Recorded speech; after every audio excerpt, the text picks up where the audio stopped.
নমস্কার বন্ধুরা, আজকে আমি গো ফাগুনি অর্থাৎ গোয়াল পুজো আপনাদের সাথে শেয়ার করতে চলেছি। আসুন দেখে নিন।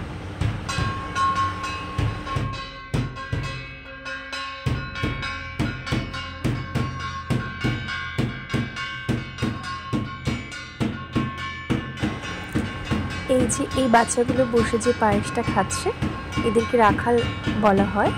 রাখালদের ভূমিকা এই পুজোতে অত্যন্ত গুরুত্বপূর্ণ।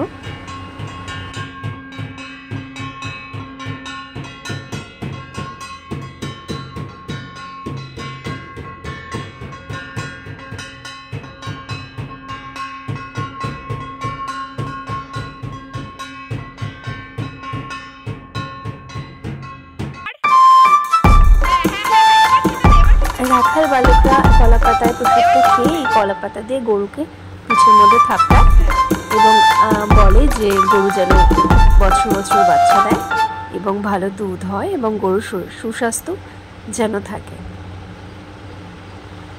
এটা হচ্ছে ছোট একটা বাছুর, আমাদের বিশু।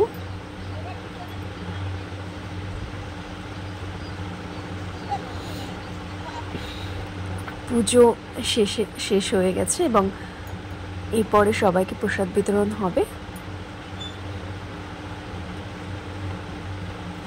ভগবান শ্রীকৃষ্ণের বাহন হচ্ছে আমাদের গোমাতা এবং আমরা সবাই আমাদের হিন্দু শাস্ত্র মতে তাকে আমরা গোমাতা বলে থাকি এবং তার পূজা অর্চনা করি।